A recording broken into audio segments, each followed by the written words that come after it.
What's up, Lightbolt Joe here. Today we're going to discuss the 2023 Netflix original show, Sweet Home Season 2.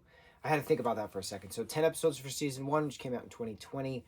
It's been a long time, so 2023, then we got the second season, and summer of 24, we're getting the third season.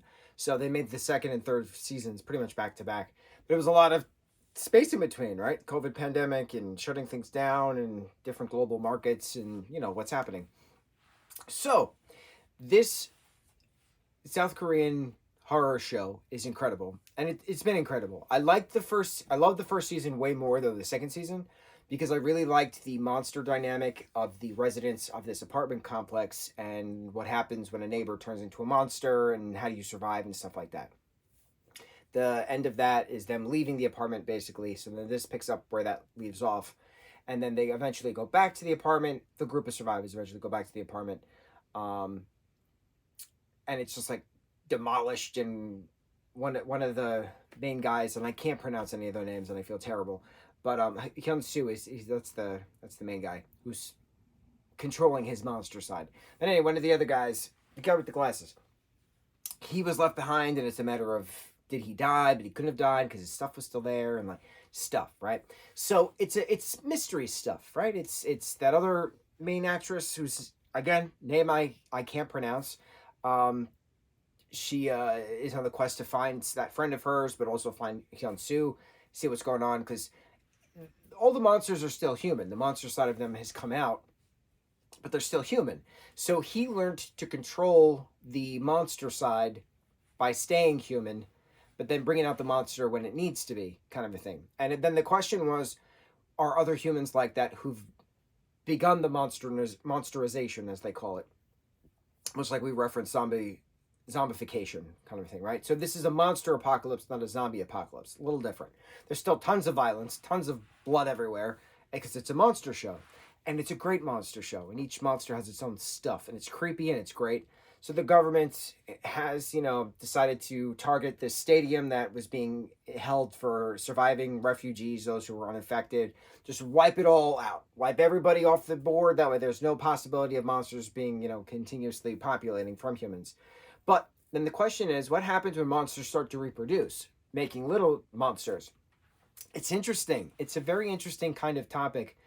But it's world building, because then we're going from this place, and then we have soldiers in this place, and then we have the doctor in this place, and like stuff. Eventually, paths all cross, and then things come about, and then we get a flash forward of a year, basically. My only problem with this second season is that the skeletons that we see, like randomly scattered throughout the apocalypse, are like too pristine in regards to skeletal.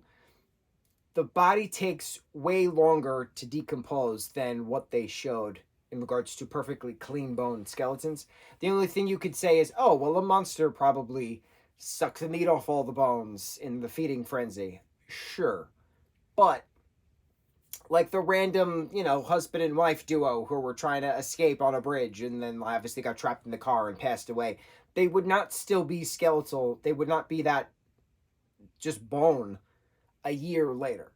They would still be stuff on the bones, but that was my only concern. Everything else was fine in regards to props, costuming, set design, puppetry, the creature design. Everything else was fine, but that was my only little tiny concern, was that the skeletal remains were too clean to be skeletal remains. Only a year, and it wasn't even a full year. It was like 334 days or something like that. So it's not even a full year, but it's fine.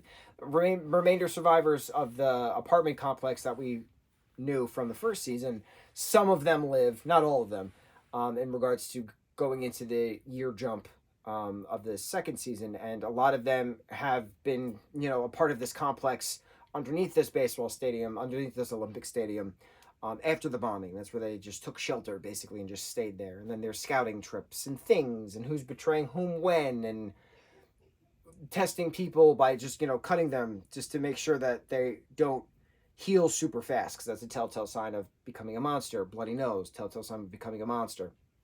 Things. This particular franchise has its own things. I don't know if it's based on a graphic novel or book series. I feel like it's based off of a manga, but it probably isn't. I don't know. This reminded me a lot of Zom 100 Well, Psalm 100 reminds me a lot of Sweet Home, but then in comparison, all Eastern Asian horror shows are related to each other, but that's not true because there's different countries have their own things. So maybe I should just retract my statement. Manga isn't. Oh, that's Japanese. Never mind. Never mind. I'm trying to keep track of things because I'm jumping from show to show and I don't speak the languages, so I have to read it. And they're starting to blend because now I'm getting flashes of Psalm 100 into my brain, but that is Japanese. This is Korean. Two totally different things. So I'm trying. I'm learning. I'm trying. And that's all we can do. We can only hope to learn and try. Try our best. Or, in the words of Yoda, there is no try, only do. Do or do not, there is no try. But I'm trying. I'm doing my best in regards to learning. This was really cool. It was fun. I liked the first season more just because I liked that it's just stayed in the apartment thing. This was very, let's explore places, which is fine, but I didn't think it would be let's explore places. But again, it's fine.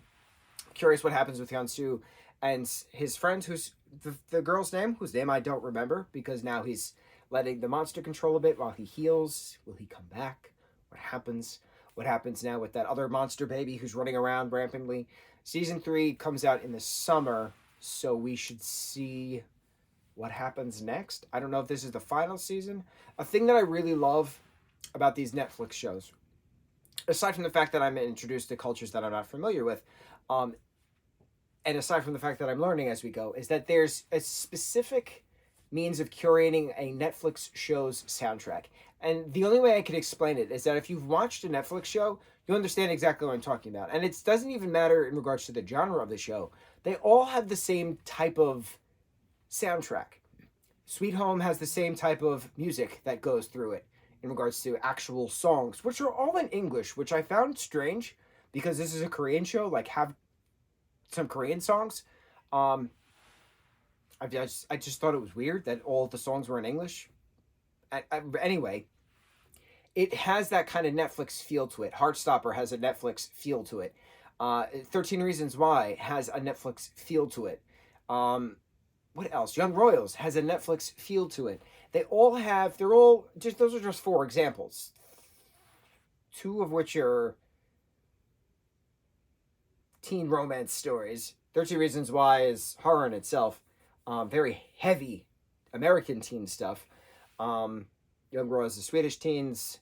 Heartstopper is British teens. And then you have this Korean horror show, which is not really teenagers. Kids in their 20s. We'll go with that. Which is a completely different genre than the other stuff, but they all have the same type of soundtrack. I don't know how else to explain it. And I'm sure there's other Netflix shows that have that same type of like soundtrack, but it's just entertaining that you're watching a show and you're like, oh, this is a Netflix show. You could just tell. You could just tell by certain ways that they do a cinematography shot or I don't know. I don't know how else to explain it. Or maybe I've watched so many things that I've noticed these types of minuscule, minute details. Netflix shows are very unique in their own sense. And I can tell the difference between a Netflix show or not, which is interesting. And I like it. So this is a really good Netflix show. Great soundtrack, great everything. Hoping for the best for season 3. On to the next review. Ciao.